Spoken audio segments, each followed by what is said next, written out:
Hello everyone. Hello sir. My name is John Mark Idol. My topic that I discuss about special crime investigation. What is special crime investigation? Special crime investigation is a specialized field of criminal investigation that focus on serious and complex crime, often requiring advanced technique and expertise. These crimes are typically characterized by their difficulty to investigate due to their nature and complexity. So, ang special crime investigation, nakapokus siya sa mga serious crime, mga lisod nga crime, like mga cybercrime, nga na. Then, kinahanglan siya og advanced technique and expertise. So, kailangan siya mga expertise para ma-determine nila itong mga criminal activities. Nga na. So, these crimes are typically characterized by their difficulties to investigate. So, lisod siya ma-investigahan kay tungod sa nature o complexity sa crime. So, muna siya ang special crime investigation. So, next, scope. Scope is special crime investigation encompasses a broad range of serious and complex criminal activities that demand specialized expertise and advanced technique.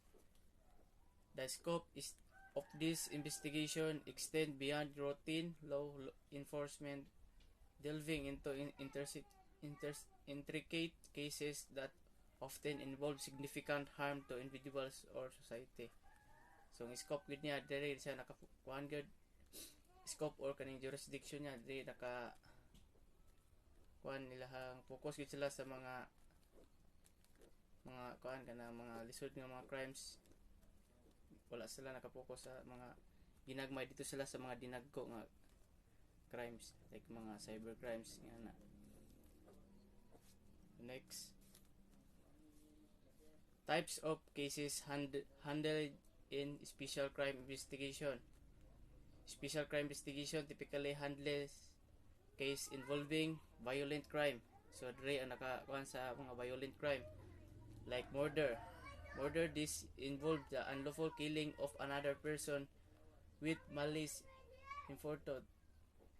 So kini murder mo ni siya ang pagpatay sa tao na siya ay mga nasa naandre ang element sa intent to kill na dre. Then homicide. Homicide, this includes any unlawful killing of a persons, include murder, parricide, and infanticide. So naka-include siya sa mga murder, parricide, and infanticide.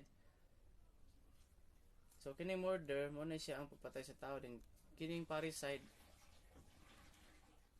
mo na siya pagpatay sa mga igsuon nga na asawa na. Parricide, mga descendants and ascendants.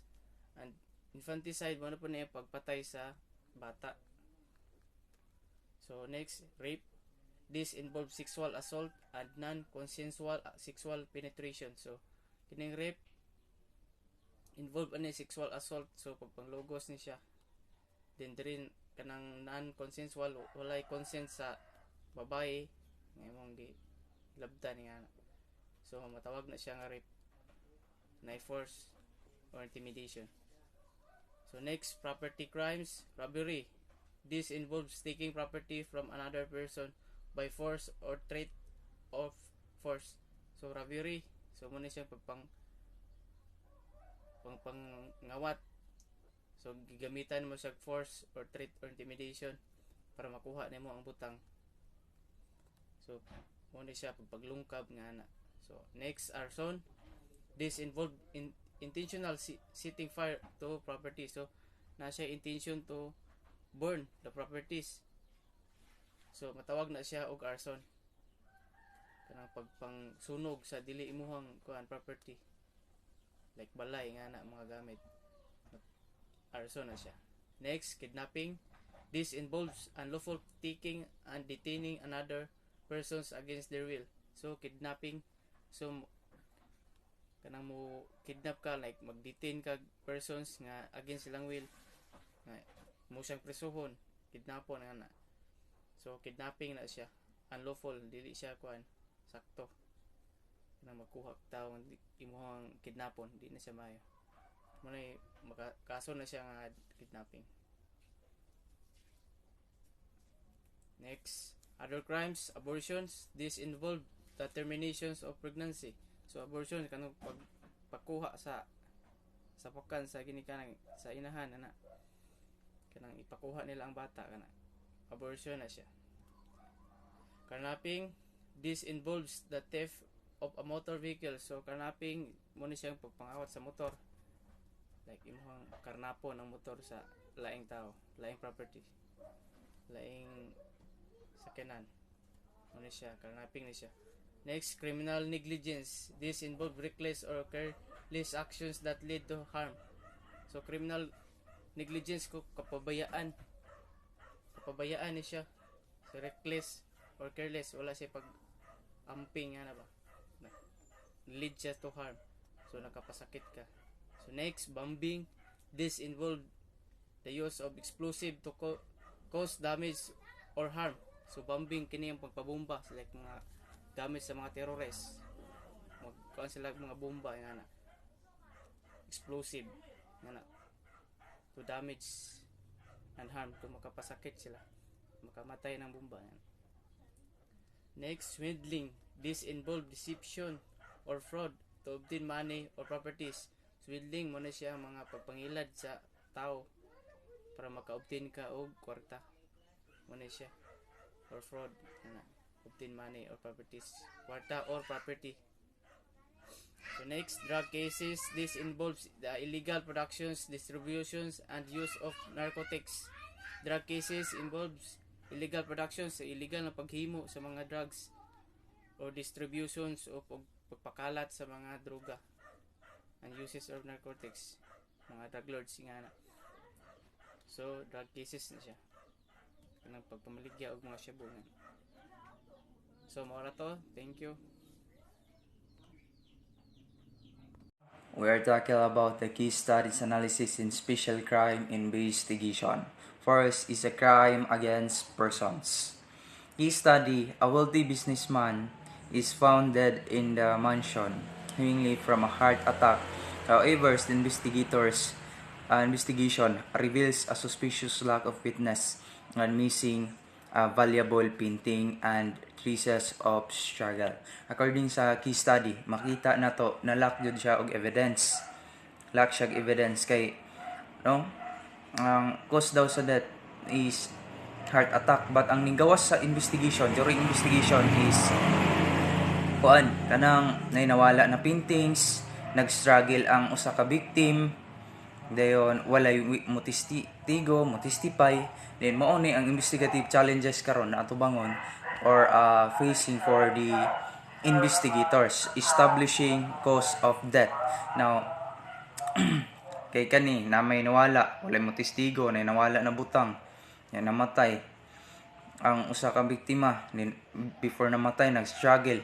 Ang buhaton establishing the cause of death ug unsa bay kamatyan so sa kabiktima. Next is identifying the perpetrator. Now, identifying the perpetrator, i-identify og kinsa ba jud nagbuhat. Sa imong pag-identify, you are relying to the forensic evidence gikan sa pag-establish sa cause of death sa usa ka biktima.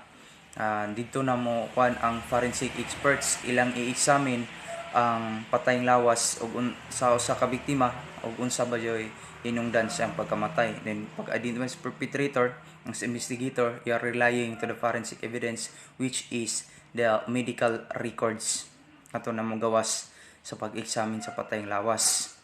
Now, next is reconstructing the crime scene. Reconstructing the crime scene kay wala may witness, wala mo testigo, wala kay physical evidence na ika-present para makuha nimo ang perpetrator. Ang imo na lang lantawan sa investigation o pag-identify is the exit, to you are determining the exit, the sequence of events from entrance to exit points, mga potential entrance or exit points sa usa ka perpetrator og naa ba. Now, next is the legal and ethical considerations. Legal and ethical considerations. Now, sa pag-establish o pag-identify nimo sa usa ka perpetrator, para ma-identify nimo unsa bay motibo sa usa ka suspect, kuhaon man to nimong financial record, businessman man siya, kuhaon mong financial record sa usa ka biktima.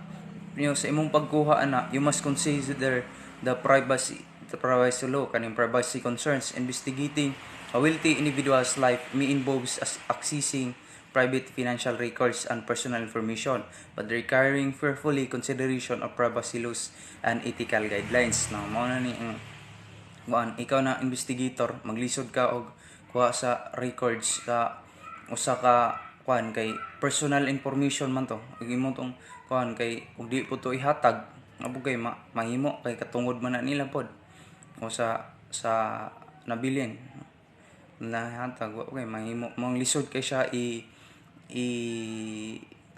imbestigahan kay lack of evidence, walay mo testigo, may mga complicated. That's why this is belong to special crime investigation, kay complicated ang usa ka kaso or case. Now let's proceed the number 2, crimes against property, which is arson. Now the case study: a local bakery is destroyed by a fire with evidence suggesting it was intentionally set. The owner claims bankruptcy and insurance fraud is suspected. Now, makita na to sa case study, no, about ibon sa business, but the arson, ang nakita is intention, no, na evidence na intention jud ang pagsunog, intentionally. Then ang tag-iya sa ang tag-iya sa usa ka establishment sa bakery, claim siya og bankruptcy kana bitong insurance usa ka establishment or kanang imong business establishment na may insurance. Now para ma-claim niya ang iyang insurance, iyang gisunog na para ma-claim to ng insurance. Now kini pud ang investigative challenges sa usa ka investigator: determining the origin and cause. Now they are determining unsa bay asa gagikan, unsa hinungdan, asa gagikan ang kalayo, unsa hinungdan sa kalayo. Ayan, the identifying the arsonist. Kaya si arsonist katong mangsunugay, identifying the sa usa ka katong tawo or kanir gyapon perpetrator na nagsunog sa usa ka establishment. Unsa bay iyang motives, unsa bay iyang motibo. Financial investigation. Now, investigating financial insurance fraud requiring examining financial. So, good day everyone. So, I'm going to continue our topics. So, my topic assigned is all about the classification of special crimes investigation. So, first, we have a by crime type. We have a violent crimes. First, we have an homicide. So, homicide, this includes murder, parricide. So, parricide, it is an act of killing one's mother or father or child not less than 3 days old. We have infanticide. Infanticide, child was killed less than 3 days old, and other unlawful killings. Next, we have a rape. This involves sexual assault and non-consensual sexual penetration. So next, we have an assault. This involves physical harm or the threat of physical harm to another person, like kanang pagpanumbag bitaw, physical harm. Next, we have an kidnapping. So kidnapping, this involves unlawfully taking and detaining another person against their will. Next, we have a property crimes. We have a robbery. This involves taking property from another person by force or threat of force. So kaning robbery, guys, is gagamit yun siya og force para makuha tong iyang gikawat or gikuha or steal nga butang. Next, we have an arson. This involves intentionally setting fire to property, pagpangsunog sa mga property sa uban. Next, we have a burglary. This involves entering a building illegally with the intent to commit a crime. So, usually is kanang nasa mga building illegally entering nga na siya intention nga mo commit og crime. Next, we have a thief. This involves taking another person's property without their consent. So, kaning thief, guys, is not taking, wala siya gagamit of force. Next, we have a white-collar crimes. We have a fraud. This involves deception or trickery to obtain money or property. So, usually, the example ani guys is kanang bitang pagpangilad or scam. Uso naman na siya ron. So, kanang scam is kanang kasagara gani kay kanang GCash nga apps. Dira kasagara mong naay dahang mas scam ana. Next, we have the embezzlement. This involves misappropriating funds or asset entrusted to one's care. So, kaning embezzlement kay kaning bitaw mga trusted people for handling money bitaw nga iyang gikuha or steals it for their own personal gain. So, kasagara ani kaning sa mga dagkong kumpanya bitaw mga sinaligan silang mga amo nga maghawid ana nga money but ilang gikuha. Next, we have a money laundering. This involves disguising the origin or illegally obtained funds. So, money laundering, isa ni siya ka proseso of making illegal money look like it's come from a legitimate source. Kanang ang kuan bitaw ang illegal money kay ilang himuon og transaction like kanang like negosyo, ilang himuong negosyo or mag-create sila or dili ibutang kanila sa bank account baka ha para dili mabalaan nga kanang kwarta is gikan sa illegal source. So next, we have the organized crime. We have a drug trafficking. This involves the illegal production, distribution, and sale of narcotics. So, drug trafficking from the word drug. So, mga drugs, nag-sell og mga drugs, cocaine, and marijuana. Next, we have a human trafficking. This involves the exploitation of individuals for labor or sexual purposes. So, human trafficking, guys, kay people are taking trick bitaw or gina-force sa isa ka sitwasyon nga agin sa ilang kabubuton will for exploitation. Then, yes, for exploitation. Kani mga traffickers kay often use mga lies, mga minutbot, mga binurit, magama og mga istorya nga dili tinuod, mga threats or violence or other forms of manipulation para makontrol nila ilang biktima. Like di might mag-promise sila sa mga victims nga mag-promise sila nga good na sila tagaan sila og good job or a better life kunuhay but ginatrap ito sila sa terrible conditions. So that's a human trafficking. Next, we have a racketeering. This involves engaging in illegal activities for financial gain. So, like guys, one of the example is imagine sa small businesses like kanang sa restaurant. Then a group of criminals na might approach sa owner ug magdemand sila og monthly payment kuno for their protection. Then ang owner sa restaurant kay mo refuse to pay bitaw sa criminals.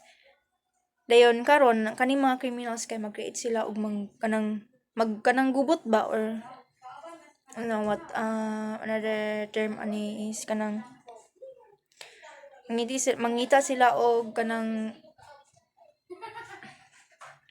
gubot bitaw sa within sa restaurant. Dayon ang so syempre ang owner is mahadlok biya sila. So kay ginatratin pud sila sa criminals nga ginatratin ilang family ba kung unsaon nila and karon so ang kaning owner is tungod sa ang kahadlok is iyan na lang tunggaan og yang tagaan og money ang katong criminals. So next, we have a cybercrime, identity thief. So this involves stealing and using another person's personal information.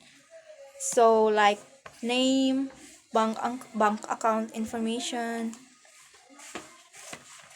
Next, we have a cyberbullying. This involves using electronic communication to harass or intimidate other persons. So, ang sa cyberbullying guys, kay kasagara karon kinagamit naman ta ang mga digital technology like social media, text messages, emails to threaten para mang-treat ka sa uban or harass or embarrass or harm other person. So next we have a computer hacking. This involves gaining unauthorized access to computer system. So kaning computer hacking is kanang mang-steal sila og sensitive data bitaw like customer credit card numbers or personal information. So next we have other crimes. Carnapping. This involves the thief or a motor vehicle. Pangpangarnap og mga motor vehicle, car. Next we have a bombing. This involves the use of explosive to cause damage or harm. So kaning bombing guys is kaning mga tawo bitaw or mga groups nga ilang goal is panghadlok or mag-cause sila og kagubot. Next we have the environmental crimes. This involves illegal activities that harm the environment. So kani illegal crimes guys is illegal action bitaw nga maka-harm or maka-damage sa environment, maka-apekto sa atong air, water, soil and wildlife. Like one of the example of this is like disposing of hazardous waste, illegal hunting, and deforestation. And then napay pollution. So mo na maka-damage sa atong environment. Next, we have the terrorism. Terrorism, this involves acts of violence intended to intimidate or coerce a government or civilian population. So, this terrorism is kato ni mga people use violence, threats, or intimidation para ma-achieve nila ilang goals, usually to influence or scare others. Like, muatak sila sa mga public places or mga important buildings para ma-create sila og pang hadlock and cause of chaos. So, that's all. And thank you. Good day, everyone. My name is Ayani Bitarmos, Beast Community 3D. I'm here to introduce to you a multidisciplinary approach of special crime investigations. In special crime investigations often requires a multidisciplinary approach, bringing together professionals from various fields to leverage their expertise and perspective. First disciplinary approach of special crime investigation is what we call the forensic science.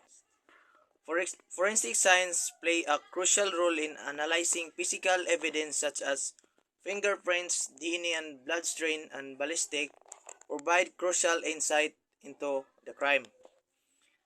Ang forensic science kuno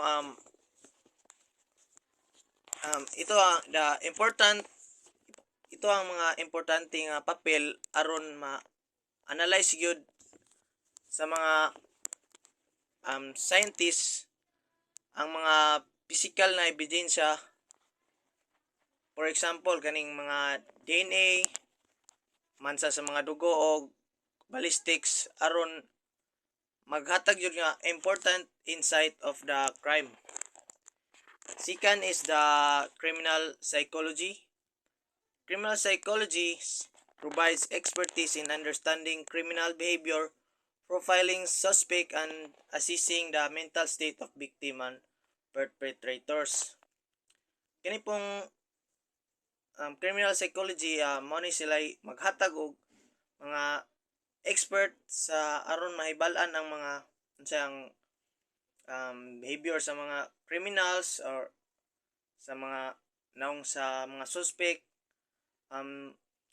Sila po ang mag-assist of mental state of victim and perpetrators. Next is the law enforcement. Law enforcement officers, including the detectives, investigators, and patrols officers, conducting interviews, gathering data, and apprehend suspects. Um, Kining law enforcement, mao gini sila um, sila mo conduct o investigate, mo conduct og interviews. Sila po ang mo gathering evidence unsay nasa crime, and sila po ang mo apprehend or mo dakop sa mga suspect. Next is the legal professionals. Legal professionals, prosecutors, defense attorney, and judge play vital role in the legal process, ensuring that investigations are conducted fairly and that justice is served. Ang kaning legal prosecutor, sila ning mga abogado, mga judge or attorney nga sila mo process aron matagag sakto o